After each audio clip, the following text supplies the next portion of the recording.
Dinghai Fusheng Records. Chapter 67. Taking Office. 3 days ago, in Chang'an's Jianzhong Palace, Tuobayan had already moved to the imperial palace to recuperate. Due to a wound from a year ago, his entire left arm was now black. He sat in the resting hall, dazed, with half his body bare. Murong Chong walked into the palace. He scrutinized Tuobayan, frowning. Tuobayan looked up and glanced at him. The two of them didn't speak. Tuobayan was getting thinner and thinner each day, his eyes were slightly sunken, and his face seemed dark and gloomy. He looked as if he was a completely different person. Wang Zi sat on one side as he prepared some medicine for him to be applied externally. "I'm done." Wang Zi finished applying the medicine. He saw the imperial doctor personally bandage Tuobayan and said, "Rest for a while more ba." Tuobayan seemed a little tired, and when he was about to greet Murong Chong, Fu Jian walked into the hall and explained, 1 year ago during the drought fiend chaos in Chang'an, Yan'er was harmed by a demon. Fortunately, the special medicine prepared by Zi managed to control the poison. Murong Chong observed Tuobayan for a long time before coldly saying some callous words. "How much longer can you live for?" Tuobayan laughed bitterly in helplessness. Wang Zi said, "Lord Murong exaggerates, if he rests properly, the problem wouldn't be too serious. The trouble is that 1 year ago, Lord Tuoba didn't tell anyone that he had been injured and left to the north without saying anything, which delayed his diagnosis and treatment." Murong Chong said, "Wang Zi, why do you know how to treat this kind of injury?" Calmly, Wang Zi said, "After living for a long time and reading many books, I'd naturally know a little about everything." Murong Chong didn't say anything in return, so Wang Zi got up and took his leave. Fu Jian, Tuobayan, and Murong Chong sat in the hall. Murong Chong has never been the talkative type and wouldn't even bother with Fu Jian, let alone someone from the Tuoba family. But seeing Tuobayan, who used to be so energetic and handsome, end up in such a state, he inevitably felt like he was witnessing the death of someone like him, and it made a chill run down his spine. Tuobayan had been ill for quite some time. At the start, Murong Chong only heard that he got hurt while practicing his martial arts, and he didn't expect that he had actually been infected by corpse poison. What was even stranger was that Wang Zi had controlled the spread of that poison with some sort of medicine, such that he could remain as he was before and not turn into a member of the living dead. However, Tuobayan had temporarily resigned from his position as the commander of the Imperial Guards with the reason that he was recuperating, and now the Imperial Guards were under the direct command of Fu Jian. Fu Jian comforted him with some kind words as Murong Chong quietly sat at one side. Tuobayan asked again, "How's the situation in Chi Chuan?" Fu Jian said, "Shulukong resigned as the Great Chanyu. Zhen has already dispatched 3 groups of couriers to find Shimo Kun. The plan to conquer the south must go on, now it all depends on whether the other Hu groups know what's good for them." Murong Chong said, "I heard Shulukong and that Han Kid sailed down Goryeo to Jiangnan." Fu Jian uttered an N. "It's a pity. Shulukong was quite a talent, but for some reason, he left Chi Chuan behind. Never mind, we'll talk about that another day." Tuobayan remained silent. Murong Chong said to him, "Rest up first.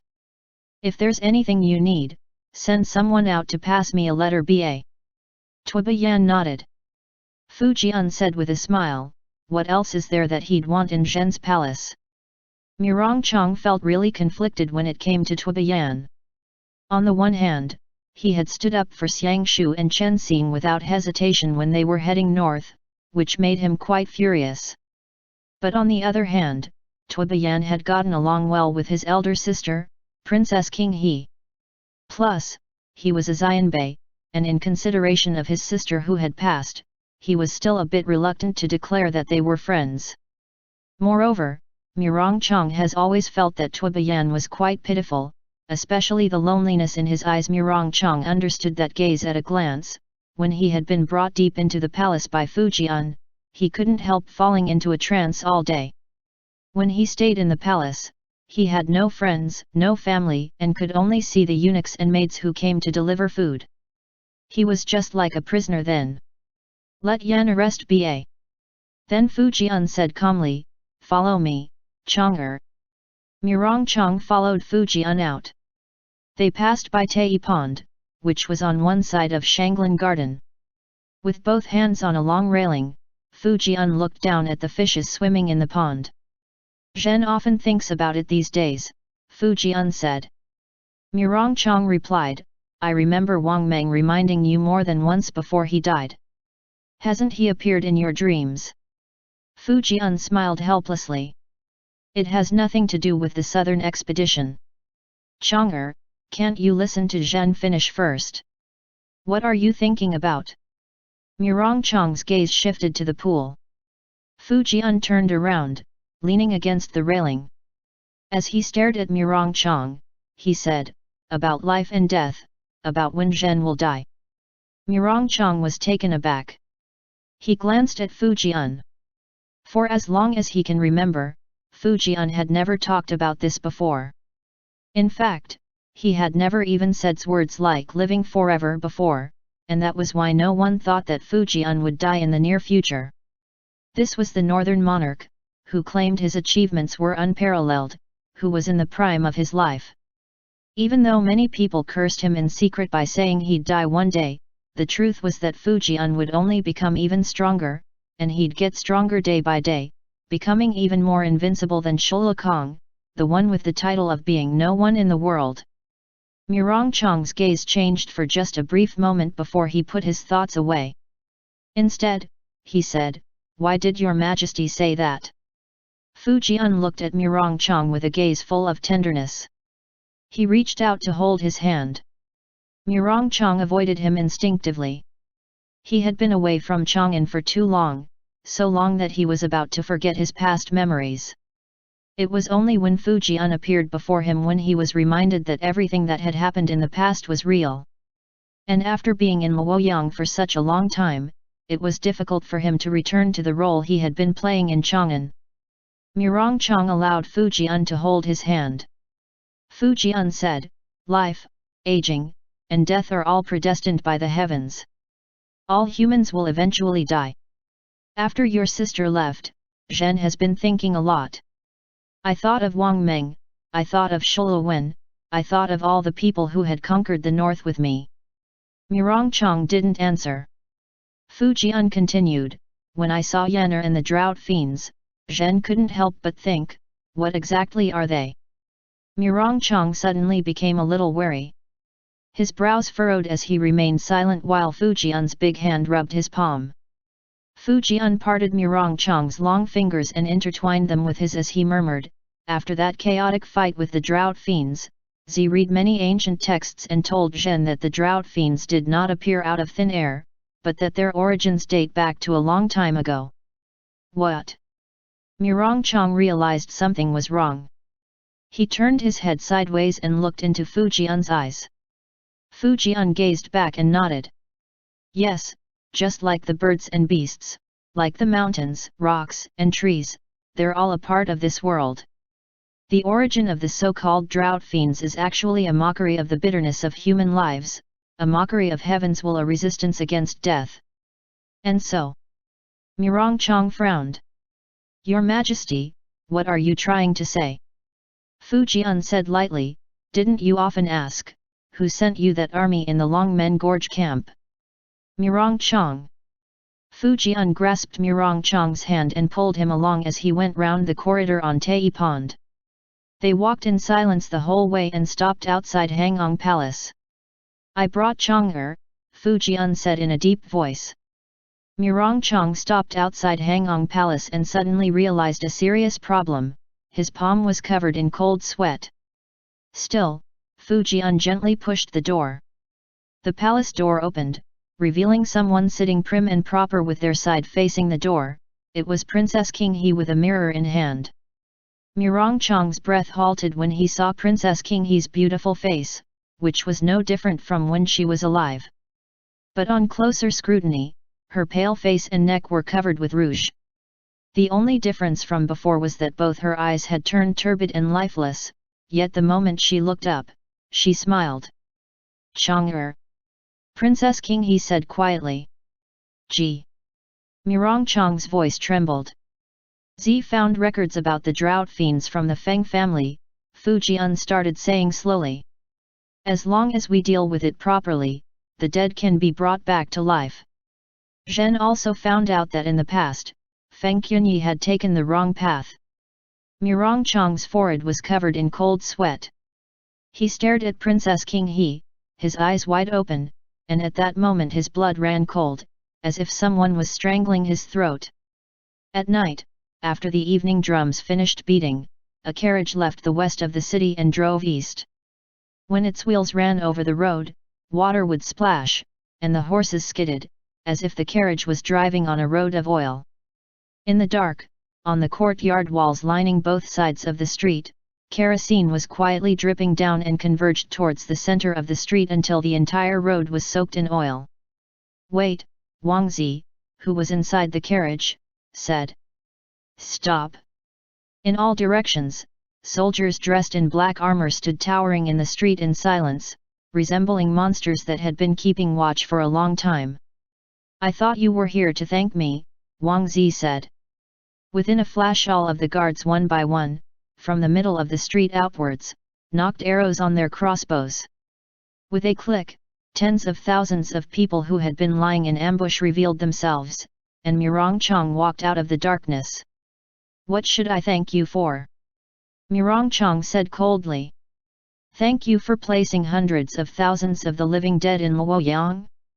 Or to thank you for making use of Feng Tian, which led to my sister's death, then you stealing her corpse to turn her into what she is today.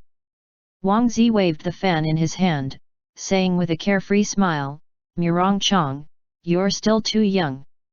I'm someone who can even wake up the dead. How likely are you to win in a fight against me? Mirong Chang observed Wang Zi. Without saying a single word, a soldier behind him held up a torch and passed it to Mirong Chang. I don't know what you are, Mirong Chang said in a low voice. I only know that you're definitely not human, Wang Zi. Wang Zi smiled without saying anything as he stared at the torch in Mirong Chang's hand. I don't intend to talk to you too much, and I'm not the least bit interested in knowing what you are. I just want to send you, Mirong Chang said, to where you should be. Get lost ba, you shouldn't have come to Chang'an. The torch fell to the ground. Jiankong, in the afternoon. And so, Mirong Chang set fire to the entire street. Xian said, Wang Zi was burned to ashes in the fire, and we don't know how many innocent people lost their lives in that fire either. Sima Yao sat in the middle, accompanied by Pu Yang. Starting from the left were Xie Xian, governor of Yanzhou, Xie Shi, assistant minister of Huangmen, Wang Linzi, governor of Dongyang, commander Huan Yi of Jianwei, as well as several others. On the right-hand side were Xiang Shu, Chen Xing, and Feng Qianjun respectively. In the middle, Xian held a folding fan as he sat in front of a short table. At a moderate pace, he told the inside story behind this startling news that the monarch and minister of the Jin court had caught wind of. When Xian was done, he drank a sip of tea to moisten his throat. Apparently, Fu Jian was furious the next day. Sima Yao said indifferently, as for the southern expedition, not only was it not put on hold, but he even claimed that he would fulfill Wang Zi's final wishes and massacre our great Jin completely. In the puppet kino, from the imperial court to its common people, the ones who are the loudest advocates for investigating the cause of Wang Zi's death are instead us Han, which is quite interesting in and of itself. Chen Xing was silent. On the day after the Autumn Deity Festival, such an earth-shattering case broke out so unexpectedly, which had really surprised him. Xiang Shu, Mirong Chang got rid of him with just fire alone. For the time being, yes.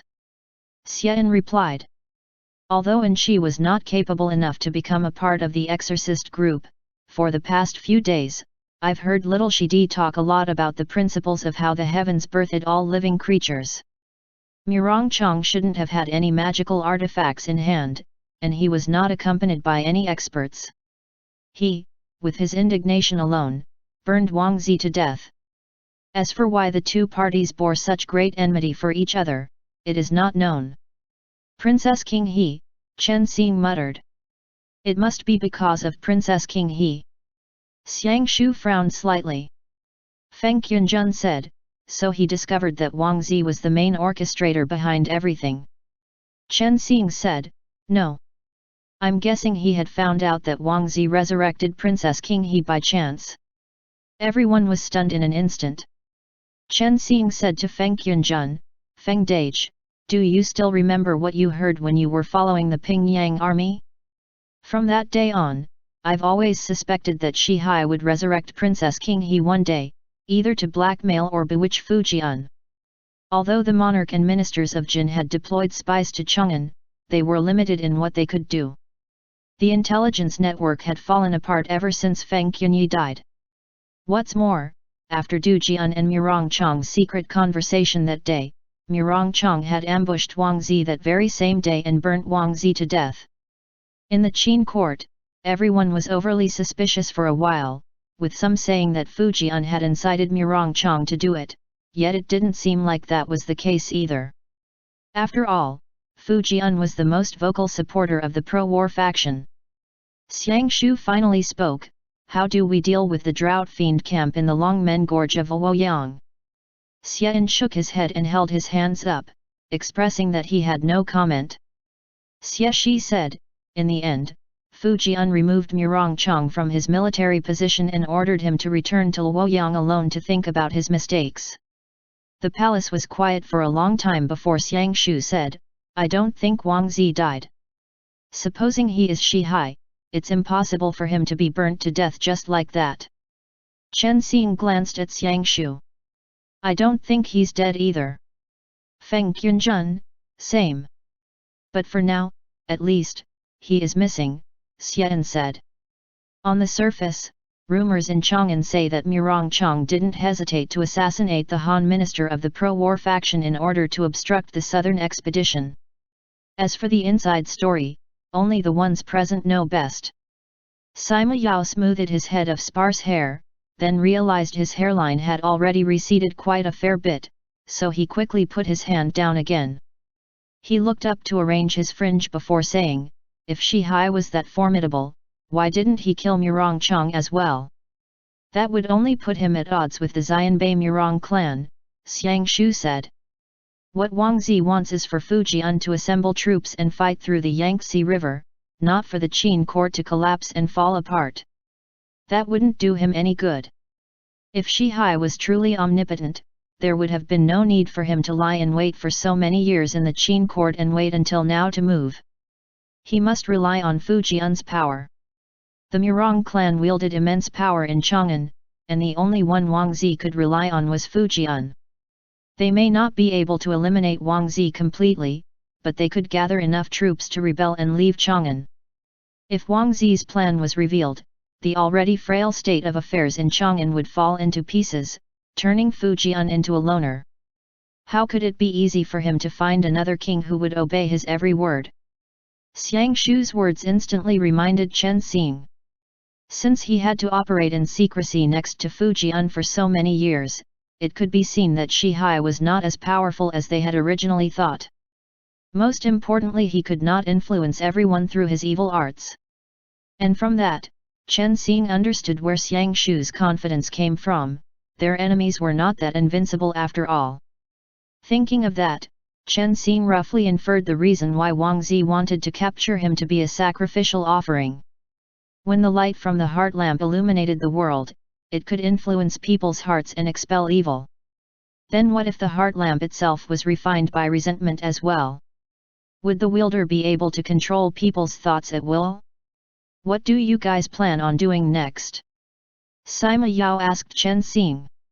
Chen Xing originally wanted to answer that they would still go to Luoyang and get rid of the drought fiend army under Longmen Gorge, but there was no need for the Great Jin to send an envoy out anymore. Before Xian could send someone out to drive a wedge between them, the Qin state themselves had already fallen into busily infighting amongst themselves. Moreover, Murongchang had lost his power temporarily. In the short term, he would not be able to influence Fujian, so if they send a delegation over, it would only cause trouble for them. If Wang Zi was Shihai, he would reappear someday sooner or later, so just burning one camp wouldn't do much. If Shihai wanted to create an army, he could still reconstruct one. Wait. Without waiting for Chen Xing's answer, Xiang Shu spoke first, wait for Shihai to reappear. Chen Xing glanced at Xiang Shu. He realized that at some point in time, the exorcists had started regarding Xiang Shu as their leader, and everyone seemed to naturally wait for his arrangement and decisions. In the next few days, Xiang Shu continued. Please send more scouts to search for the whereabouts of Wang Zi along the earth vein streams. As for the map of the Divine Lands, I've already handed it to Xian in advance. All right. Sima Yao was obviously very relaxed today. He casually waved his hand. Then I'll have to trouble the great Chan Yu, no, the protector. Chen Xing said, map from when? Xiang Shu answered, during the months you were unconscious, I found the geographical distribution of the Divine Lands earth veins amongst the ancient scrolls of the Xiang family. Chen Xing continued, how did you know? Oh right, that's true. Xiang Shu, you're really smart. Then he continued exclaiming, you're seriously too smart. You're so clear-headed. How did you remember that so clearly? I had already forgotten about it. Chen Xing recalled that day they were underground in Kuiji, the mysterious man who was instructing Wen Zhe had dived into the earth vein and left through the flow of the earth vein. That is to say, if Wang Zi wanted to escape, he most likely did so through an earth vein as well. Xiang Shu really didn't know what to do with Chen Xing sometimes. He would always say what was on his mind, and while such a big group of people were discussing matters, he started complimenting him like this without any reservation in front of everyone. And he even did so 3 times in a row. Saying it was one thing, but more importantly, now it made it seem as if the exorcists had no plans at all beforehand, so wouldn't it just turn them into a joke? So Xiang Shu could only cough really hard and awkwardness descended upon everyone for a moment. Xian immediately said, yesterday, Xia Shi had something I wanted to discuss with everyone here. Xian changed the subject and Sima Yao continued, actually there's nothing much to discuss. Chen Zianchen, Zhen has a request, I'm sending my head of the secretariat over to you. Chen Xing, wait, what do you mean by that? Pu Yang said, after much consideration, His Majesty decided to send Lord Xia into the exorcism department to be, the department's scribe? And take up a post as an exorcist to assist Chen Zianchen. As for all matters afterwards, if you have any requests, be it money or manpower, you need only ask for it from Xia Zianchen. Chen Xing, why would I want more? Xia Shixing, I'll say this first, it's not that I don't think you're good enough, but aren't you the pillar of our country? Is it really okay for you to come to my exorcism department to play second fiddle to us? What about your Baifa forces? You won't care about them anymore. Xian said with a cordial smile, the Baifa forces have finished their training long ago, so it's not terribly urgent. His Majesty thinks I'm just a hindrance to him too, and my 2 nephews will take over temporarily. Little Shidi, I'm going to exorcise demons on imperial orders, so you won't make things difficult for His Majesty, will you? Xiang Shu didn't want to continue with this nonsense. Okay, then it's settled. At first, Feng Qunjun thought Sima Yao might have sent Xian over to monitor them, but even if he wanted to plant a spy, he wouldn't have forcefully jammed someone like Xian, whose position was akin to that of their country's Grand Chancellor, into their department, because that would just be madness. Also, with Xian's help, they would obtain the greatest assistance they ever could from the Jin court. It could be seen that Sima Yao had seriously considered Chen Xing's words, but since it involved the dispute between Hu and Han, he didn't want to be the scapegoat, so he was just going to do it through Xian. What do you mean settled? Chen Xing was about to refuse, but after everyone heard Xiang Shu's declaration, they all started clapping their hands. "Congratulations uncle on taking your new office," Xie Xian was the first to say with a smile. "Sima Yao, Xie Qing, you've finally realized your dream, aren't you going to thank Zhen?" "Much thanks to your majesty," Xian immediately got up, beaming as he cupped his hands, then he said to Xiang Shu, "In the future, I'll have to trouble the protector martial god, the great exorcist, Lord Feng, Lord Xiao and everyone else." And thus, Xian had his wish fulfilled. At an old age close to the end of his destined lifespan, he became an exorcist, thereby realizing his childhood dream. End chapter. Dinghai Fusheng Records. Chapter 68. He Ming. That night. "Come, I want to propose a toast to you all." Xian had put together a small-scale welcoming party for himself and called his entire family over. His wife had even come out in person and poured wine for the group of juniors with a smile. "A toast to Xie Daren." Feng Qunjun raised his cup. Xiao Shan and Xiang Shu also gestured out of politeness, while Chen Xing spoke with a face of indifference. "Xie Shixing, you really don't know how to give up ah." Chen Xing originally believed that Xian was only acting this way out of interest or as a hobby. He didn't expect that Xian's desire to become an exorcist was actually so strong that even if he had to plead with the emperor to stuff him in horizontally or vertically, he would stuff himself into the exorcism department no matter what. "This is the best wine in my lord's cellar. The strength of the alcohol is rather high though, so everyone please drink slowly." Xian's wife was the little sister of the literati Lu Sun and was also a descendant of a distinguished family in Jiangnan. She smiled and said, "Ever since you all came, my lord has started to talk about how he could help Chen Daren all the time. When you go slaying dragons in the future," Xian started again, "you can't not bring me any more." Chen Xing held his forehand with a hand. Xiang Shu answered for him, "You're going to have to take care of your own small life." Xian replied, "But of course. My little Shidi, I have been practicing many cultivation methods in the past few days and am only waiting for the restoration of magic. It will definitely come in handy. All right, my wife, go rest first, we're going to discuss work for a while." His wife, whose maiden name was Lu, smiled as she returned to her quarters. Chen Xing looked towards Xian and suddenly felt amused.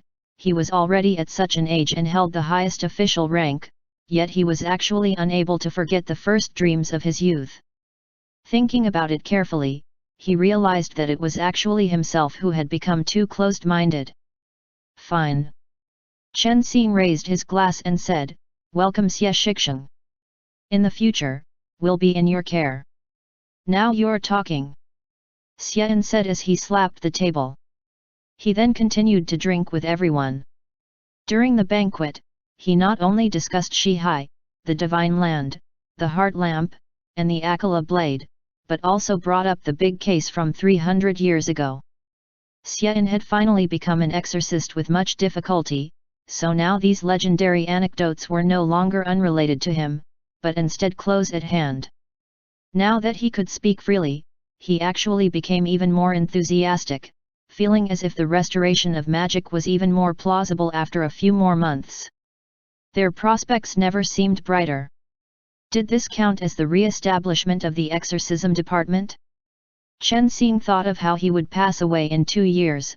Looking at the people at this banquet, Xiang Shu probably wouldn't remain in the exorcism department after his death. He more likely would return to the north to be the great Chanyu again, while leaving the new exorcism department in the south. Handing it over to Xian when the time comes may be the best choice. Xian was evidently extremely curious about what was known as the fantasy world and asked many questions on this topic. Then inside the yin-yang mirror, is it a fantasy world? Thus Chen Xing explained, if I must say, the fantasy world isn't a world of its own, and it isn't like the kind that you know of. What is known as the fantasy world is actually, in terms of the present world, the embodiment of the divine land in the eyes of mortals, thus they see it as the present world. But what an exorcist sees in the present world are earth veins, spiritual qi, yao, and demons, and that is what we refer to as the present world. That is what rivers and mountains as barriers, the present world is the surface, and the fantasy world is inside means. Xian said, so I have finally caught a glimpse of the fantasy world. Chen Xing didn't know whether to laugh or cry when he replied, you can think of it that way. But exorcists aren't eternally young, forever undying, can soar through the skies, burrow through the earth, or omnipotent like you imagined. Exorcists also have their own restrictions. I'm afraid that you may be disappointed later on. Xian exclaimed, I get it, I get it. Being immortal Ma, Fusheng has never had such an idea. As for magic, just like what the families that specialize in martial arts say when they teach their descendants, the very first rule is that one must not indiscriminately act against those who do not know the art. This is the unwritten rule. Chen Xing responded in a sincere voice, that may not necessarily be the case. There's one person who always relies on their martial arts to be the number one in the world and would often threaten to beat me to death. Xiang Shu. Xiao Shan had drunk a little bit of the wine, so his words had also increased. He angrily shouted, who wants to beat you to death? Chen Xing waved his hand, gesturing that he was just making a joke. He then turned back towards Xian and continued to say, I usually can't take enough care of Xiao Shan, I've troubled you Fusheng. Xiao Shan is a good kid, Xian happily replied, he's more like the one taking care of me when we're out exorcising Yao. Xiang Shu's brows faintly furrowed when he heard that. Feng Qianjun also detected the vague foreboding meaning behind those words, so he plastered on a smile and asked, why do you say that? Realization also dawned onto Chen Xing, causing him to quickly fall silent. Xiao Shan then asked, did you all know each other before? Yet. Now that Xian finally fulfilled his long-desired wish, there wasn't a single topic he wouldn't chat about. Thus, he talked about how he had once gone up Hua Mountain and paid a visit to Bai Lilun and a child Chen Xing. He said, the first time I met my little Shidi, he also happened to be at your age. Chen Xing recalled his days on the mountain and felt like it was like something from an entire lifetime ago. The years from when he was 7 to 16 had passed by in a blink of an eye, yet the 2 years between ages 16 to 18 had made him feel as if he had already experienced a tumultuous lifetime. Speaking of Hua Mountain, Xian's knowledge was sparse, but Chen Xing's childhood was actually filled with quite a lot of amusing incidents. However, the so-called amusing childhood incidents in his impression were really nothing more than boring, trivial things such as studying medicine and reading scrolls from the exorcism department with his master, treating and giving shots to the bears, reconnecting the broken bones of birds, and scooping up fish behind the mountain. Bai Lilun was a person of few words, so little Chen Xing had to find ways to entertain himself on his own. Although people called it seclusion in the mountains, for a half-grown child, the very nature of it incited a faint sense of loneliness. This was why Chen Xing could understand Xiao Shan very well, since he would recall that he and Xiao Shan had very similar childhoods. But now that they were chatting about such topics, Chen Xing felt like such matters only seemed tedious and boring to people like them. Only Xiang Shu was listening in earnest. Thus Chen Xing stopped talking and said, my alcohol tolerance is bad, so I'm being a little long-winded, everyone please don't take offense. Xian waved his hand in accordance, and everyone continued drinking again. Xiang Shu directed a question to Chen Xing, when is your birthday? Ah! Chen Xing gave a smile as he replied, why are you suddenly asking about this? It's on the 17th of the 8th lunar month. This caused everybody to be taken aback for a moment. Xiang Shu asked unhappily, yesterday? Why didn't you tell us? Chen Xing said self-deprecatingly, I never celebrated it before either, so I had even forgotten about it myself. What about you? Xiang Shu remained silent for a while. Dodging Chen Xing's curious eyes, he replied, the 2nd lunar month. Yo, Feng Qianjun sounded in response, wasn't that when we all just met? Xiang Shu, the first day of the 2nd lunar month, I hadn't met you yet. February 1st. Ah. Then Chen Xing suddenly remembered, wasn't that the day he found Xiang Shu in the Xiangyang prison? Neither of them continued down that topic. Since Chen Xing was the one who opened the conversation, Xian started to talk about his childhood. But that was something everybody had all long heard of before. It was just about him yearning to be an immortal warrior in his youth after reading about them in books and hearing about them in folklore. After talking about that, the topic moved on to Xiao Shan. Chen Xing asked him, "When is your birthday? Do you still remember?" Xiao Shan didn't know when his own birthday was. He was too young when he was brought to Karasha by King Lang, so he could only spread his hands. Feng Qianjun also asked him a question. It must have been very boring to be in Karasha since childhood. Xiao Shan refuted this, "Not boring. Liu Ying would bring me to the mountains to play. Played for an entire day." Xiang Shu swept another glance at Chen Xing.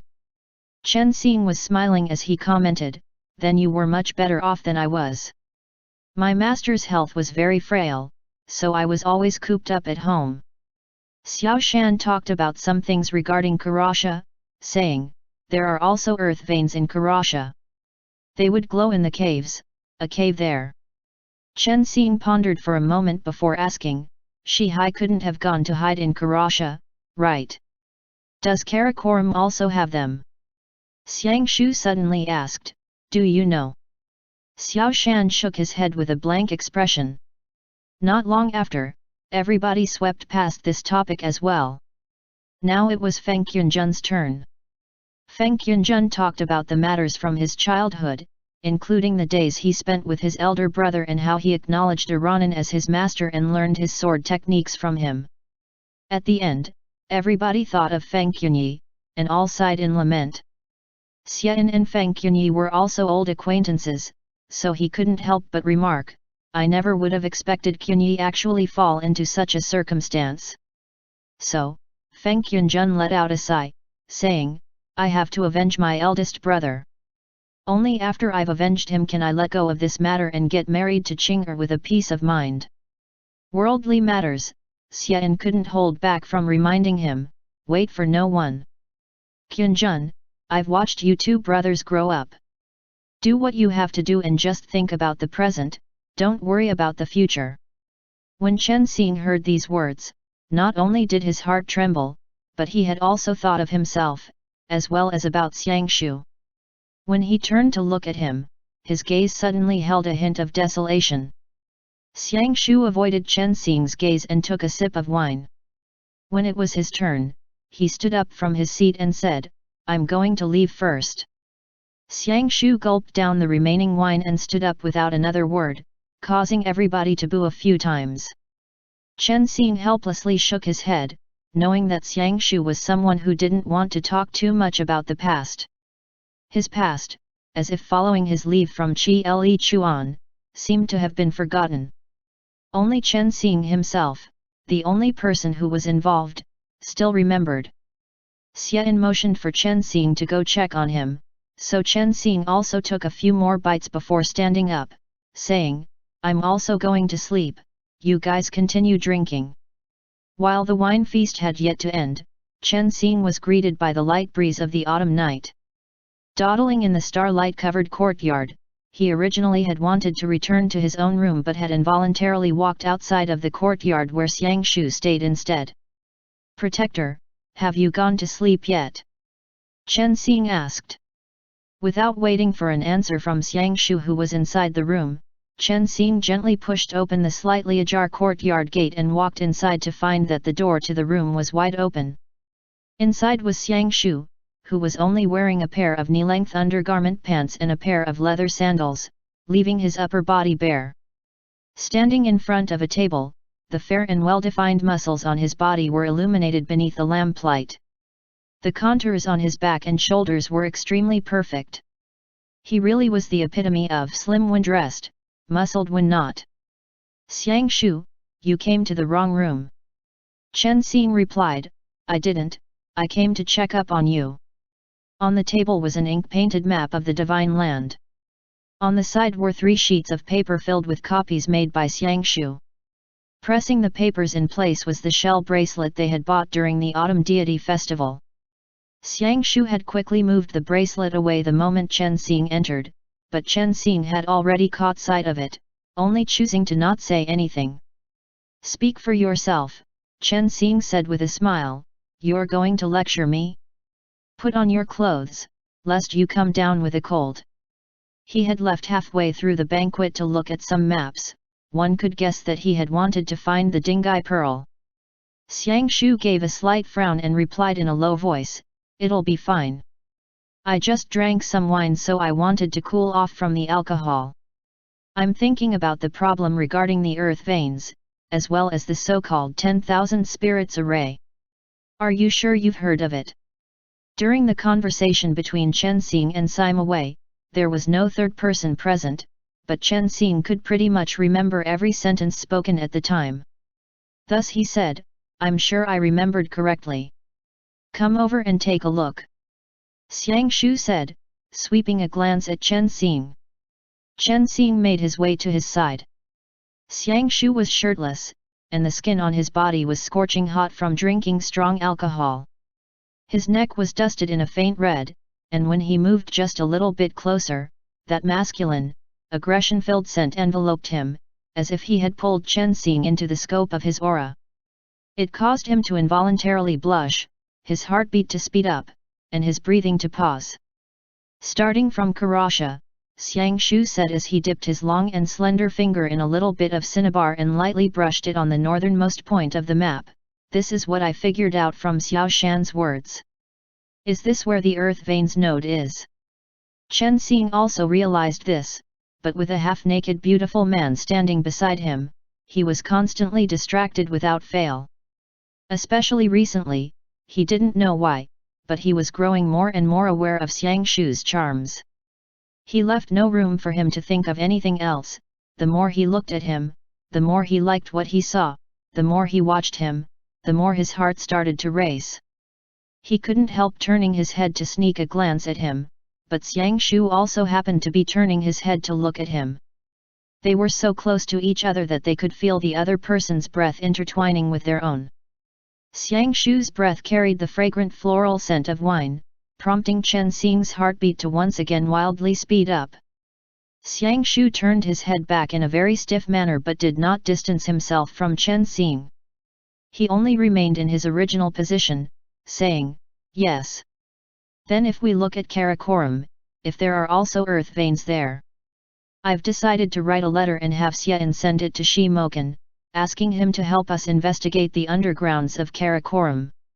So, Chen Xing watched as Xiang Shu's cinnabar-stained finger tap on 2 locations.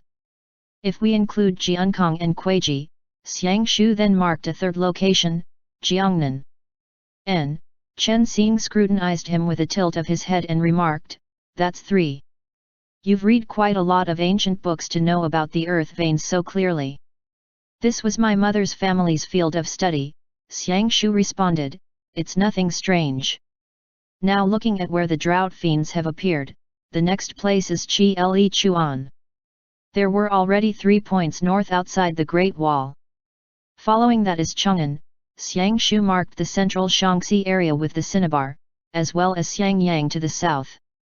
Then from Xiangyang, leading up to Longzhong Mountain, which was also where we first came across the drought fiends. Chen Xing's impression of that place was very strong. "What does it look like?" Xiang Shu asked, "Have you noticed it yet?" Chen Xing peered at the 6 points on the map, recalling what Sima Wei had said. Of the 7 10,000 spirits arrays in the Divine Land, there was still one more missing. He asked, "I feel like these points are all on earth veins?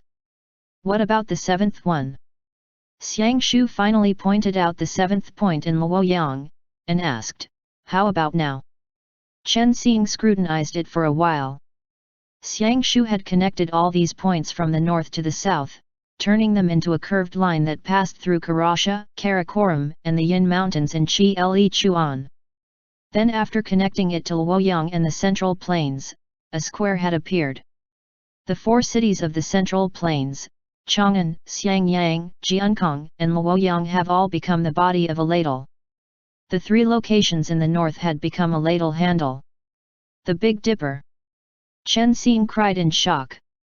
Xiang Shu spoke, the Tianquan star is located in Luoyang. According to my guess, all 7 of these places need to have an abundance of resentment in order to activate the 10,000 spirits arrays at the same time. She has plans in Xiangyang, Karasha, Karakoram, Chi Chuan, and Chang'an should have already succeeded, but suffered our interference, which is why the magical artifacts had been snatched away from him. As for Wen Zhe and that dragon of his, Chen Xing murmured, it's absorbing the resentment for Jiankong. Xiang Shu nodded, continuing, so now there's Luoyang. However, the magical artifacts are in our hands, and Dinghai now lacks magical weapons. For the moment, it should be impossible for him to use the divine land as the black magic that powers a magic array.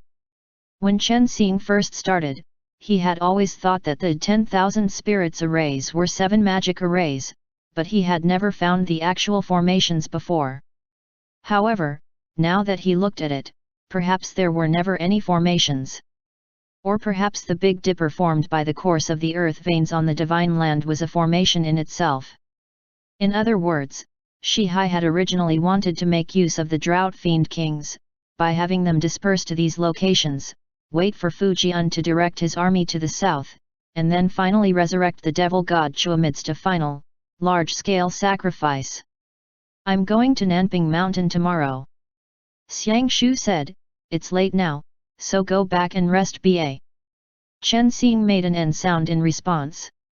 He watched as Xiang Shu snapped his fingers, causing the candle flame to be snuffed out with a burst of air. Chen Xing originally wanted to take advantage of his tipsiness to go chat with Xiang Shu, however, he didn't expect that save for matters regarding the exorcism department, Xiang Shu didn't have anything else to say to him. Chen Xing suddenly realized what Xiang Shu had meant when he asked, do you have nothing else in your head? Seeing how Xiang Shu had no intention of letting him stay, he could only make his way out the door. He then caught sight of him taking out the qiang flute and, seating himself on a low couch inside the courtyard, he lifted his foot to step on the well and tested the flute's sound. Are you going to play the qiang flute? Chen Xing thus asked. Xiang Shu raised his eyes and shot Chen Xing a careless glance, frowning as he asked, you're still not heading back? Chen Xing could only turn to leave, but just as he took a few steps, he heard the familiar Fusheng song sound out from behind him. Compared to when it was played in Karakoram, the song was much gentler than before, it lacked the strong rhythm and heroic air. Chen Xing's had turned his back to Xiang Shu's when he heard the music carried towards him by the autumn breeze. He paused in his steps and turned his head back to glance at Xiang Shu's bare upper body. The silver brilliance of the bright moon played over his skin, his white trousers appeared like snow, blue ribbons hung over the hair of his temples, and with his eyes closed and a focused expression as he lay half reclined on the couch, he really was like a piece of finely cut jade. Accompanying the sound of the music, the Xia mansion's gurgling streams, lofty stone mountains, and vast autumn bamboo all seemed to come alive in an instant. On this moonlit night, Chen Xing, without knowing why, seemed to understand the meaning within the song that he was once unable to comprehend in Karakoram. When the song began, the desolate section unexpectedly made Chen Xing feel as if he saw Xiang Yang again. When the two of them first met, did Xiang Shu place any memories within the Fusheng song? Following the sound of the song were the sounds of thousands of nations, the scenes of the most prosperous period of Chang'an, and after that, mixed in the tune was the ringing of the unforeseen, faint wisps of loneliness from the lower grasslands of Chi Chuan. Was he being oversensitive, or was Xiang Shu really using the qiang flute to reminisce over the past? Before Chen Xing returned to his room, he took a guqin from the servants' quarters. After tuning a few strings, he accompanied the Fusheng song from Xiang Shu's qiang flute. Although the two people's bedrooms were far apart, the sound of the music rang clearly and distinctly and echoed together in harmony. When the sound of Chen Xing's qin rang out, the music on Xiang Shu's side made an obvious pause, as if his state of mind had been thrown into confusion by the sound of the qin. But in less than a few breaths' time, Xiang Shu had recovered back to his previous state. Chen Xing was playing his gukun very lightly, and the sound of Xiang Shu's qiang flute followed it until both the sounds of the qin and qiang flute simultaneously shifted, as if their hearts were connected, into the soft tunes of Jiangnan. Chen Xing heard it and believed that he may not be making a wild guess, Xiang Shu really was saying something through the qiang flute. Yet before he could grasp the deeper meaning within the Fusheng song, Xiang Shu's qiang flute had already been put away, and the Xia mansion returned to silence. Chen Xing sat in a daze, constantly thinking back on the past hidden within the sound of the flute. Just like the glorious passing of the Fusheng dream, only faintly casting the last flickers of light, those scenes could not be vividly recalled. Chen Xing stroked the strings and gave one a pluck. A loud dong rang out. Just when Xiang Shu had wanted to get up after putting away the qiang flute, he heard the sound of a zither, and sat back down again. He gazed up at the clear autumn night sky, the moon's halo glowed with a faint radiance. Chen Xing lightly plucked again, making a few vibratos, before once again lowering his head to gaze at the qin and started to fluidly pluck at the strings. The song was part of the Guangling San written by Ji Kong from the Jin dynasty. According to legend, Ji Kong was sentenced to death by the Sima family. Shortly before his execution, he had played Guangling San, before finally calmly going to his death. The song was long and fluid, it didn't ask about the remaining years of his life, but just expressed his feelings to the world. Xiang Shu listened for a while before standing up and pushing open the door to make his way to the east chamber. Standing underneath the moonlight, at the very end of the corridor, was Chen Xing with a carefree and leisurely expression on his face. The corners of his mouth held a hint of a smile as if he was amusing himself while everyone else was asleep. That Guangling San also carried along a little bit of youthful vigor that completely swept aside Ji Kang's original meaning.